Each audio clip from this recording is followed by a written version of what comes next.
और एक और खूबसूरत रचनाकार, जिनकी रचनाएं हमेशा ही बहुत खूबसूरत होती हैं, मधुर आवाज होती है, और पूरे सम्मान के साथ मंच पर अब हम आमंत्रित करते हैं LPGISA founder director global chairman Shri Ashish Sharma ji को आपके काव्य पाठ के लिए। और आशीष जी बहुत ही बेबाकी और निस्वार्थ भाव से शब्दों के माध्यम से अपने हृदय की बातों को जनमानस तक पहुंचाने का हुनर रखते हैं। आप लिखते हैं कि बेबाक लिखूं, निस्वार्थ लिखूं, जो सच में है वो बात लिखूं, बेखौफ लिखूं, पुरजोर लिखूं, बेबाक कलम के साथ लिखूं। तो मंच पर हृदय से आभारी हैं आपके कि आप अपनी रचनाएं जो मधुर मधुर लेके आते हैं और हम लोग सीखते हैं उससे। तो एक बार पुनः आपका स्वागत है आशीष जी, कि आप मंच पर आएं और अपना काव्य पाठ रखें। स्वागत आशीष जी आपका। जी बहुत बहुत शुक्रिया मीनू जी। बहुत अच्छा कार्यक्रम जा रहा है। और आप देखिए कि तकरीबन 2 घंटे हो चुके हैं कार्यक्रम चलते हुए, लेकिन कार्यक्रम में रुचि उसी तरह से बनी हुई है। और ऑनलाइन भी मैं देख रहा हूँ कि ऑनलाइन भी लोग जुड़ रहे हैं, देख रहे हैं, सुन रहे हैं। तो विनोद जी के जुड़ने से तो खैर कार्यक्रम में और चार चांद लग ही गए। तो उनको काफी देर से मैं बुलाने की कोशिश कर रहा था, लेकिन आज बड़े अच्छे मित्र हैं तो आज उनको समय लगा तो वो आए। जी चलिए, जैसे आपने बोला कि बेबाकी से लिखते हैं, तो कुछ बेबाकी से और लिखने की जरूरत की है। तो एक कविता, नई हास्य कविता है। तो ये लिखने के लिए हिम्मत चाहिए, तो शायद हिम्मत मैं कहीं से जुटा पाया और ये कविता का सृजन हुआ। तो ये इस कविता का जो शीर्षक है वो है औकात सौगात जीत या मात। औकात सौगात जीत या मात। एक दिन अचानक सामान्य से भावों में दिख रही पत्नी ने पति से पूछा, क्योंकि हास्य कविता में जो मेन पात्र हैं मैंने उन्हीं को ही पकड़ा है, कि एक दिन अचानक सामान्य से भावों में दिख रही पत्नी ने पति से पूछा। वो क्या पूछा उस पर थोड़ा सा गौर फरमाइएगा। इसी में ही सारी कविता का सारांश है, झोल है, जो भी आप कहना चाहें। क्या पूछा? तू क्या है? पत्नी ने पूछा पति से कि तू क्या है। पति ने रोमांटिक भाव समझ, पति ने रोमांटिक भाव सोच, मन को सुर्ख हार्ट रंग में खोल, मन को सुर्ख हार्ट रंग में घोल, अपने प्रेम चक्षु खोल, प्यार से दिया बोल, प्रियतम मैं तुम्हारा वो हूं। प्रियतम मैं तुम्हारा वो हूं, बस ठीक हम आपके कौन वाला, डीडीएलजे के रोमांस वाला हीरो सुपर डुपर। डीडीएलजे के रोमांस वाला हीरो सुपर डुपर।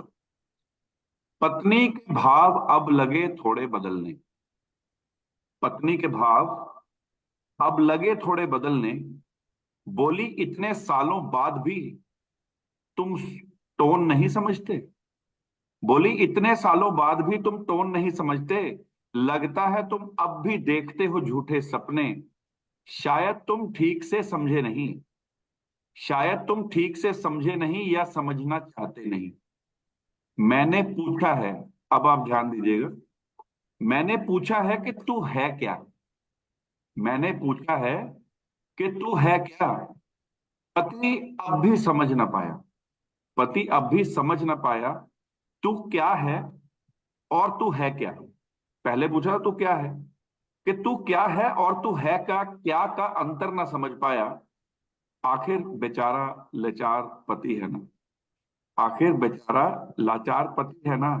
मन ही मन में सोचा, दोनों वाक्यों में है का स्थान ही तो बदला है, दोनों वाक्यों में है का स्थान ही तो बदला है। क्योंकि पहले पूछा था तू क्या है और अब पूछती है कि तू है क्या, कि दोनों वाक्यों में है का स्थान ही तो बदला है।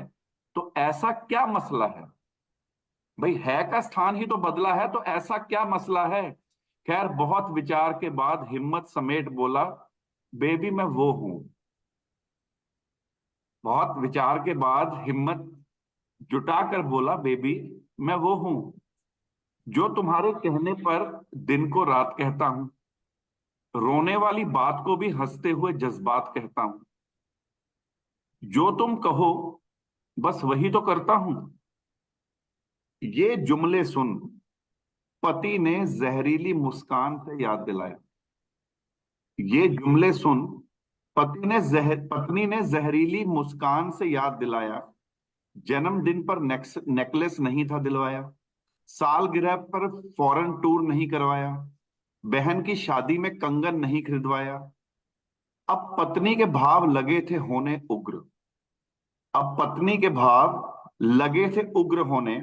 वो सूरजमुखी से ज्वालामुखी थी लगी बनने। पुष्पाराज जैसे गर्दन के नीचे हाथ फिराकर बोली। पुष्पाराज, पुष्पा फिल्म आप सब जानते ही हैं, कि पुष्पाराज के जैसे गर्दन के नीचे हाथ फिराकर बोली, नाम गुलाब रानी है तो फ्लावर समझे क्या? नाम गुलाब रानी है तो फ्लावर समझे क्या? फायर है मैं, फायर है मैं। अब मैं पूरा ज्वालामुखी हूं, आग उगलता ड्रैगन हूं। ठीक से जवाब देना, मैं फिर से पूछती हूँ।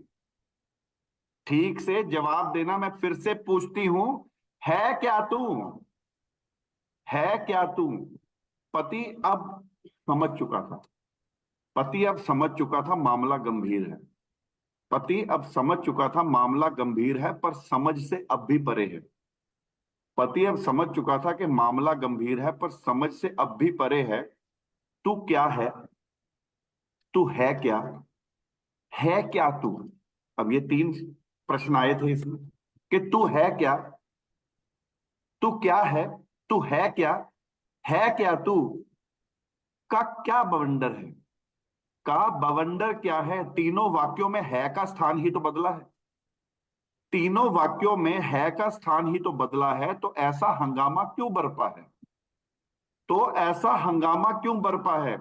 फिर पति एक शांत जगह पर जा बैठ गया और भगवान की कृपा से ज्ञान प्राप्ति कर बोला, अब मैं समझा हूं प्रिय, अब मैं समझा हूं प्रिय, तीनों प्रश्नों में मसला सौगात का, आघात का, जीत का या मात का नहीं है।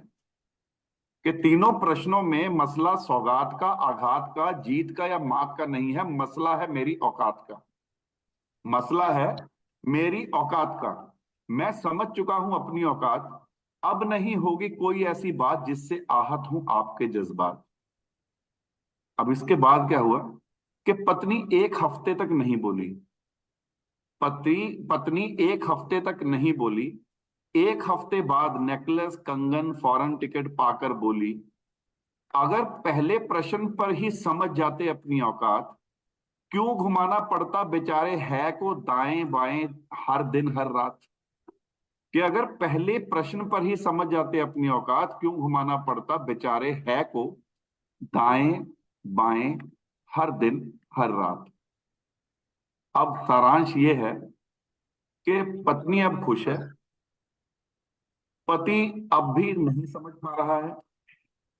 कॉपीराइट आशीष शर्मा, जनहित में जारी। जी बहुत बहुत शुक्रिया। बहुत खूब आशीष जी, बहुत ही सुंदर। बढ़िया बहुत बढ़िया जी बढ़िया। बहुत बढ़िया। समझ में आ रहा है सब आशीष जी, सब समझ में आ रहा है, बहुत बढ़िया। बहुत अब और खूब। आज हाथ देखो, आप अभी भी गर्दन के नीचे ही हाथ है। हाथ देखिए, हाथ देखिए। आ- योगिता जी ने बहुत ध्यान से सुनी है ये आशीष अभी जी। अभी क्लास होने वाली है। बहुत बढ़िया। आप ध्यान रखिएगा, आज कवि सम्मेलन हास्य ही रहे, है ना वैशाली जी? बिल्कुल बिल्कुल।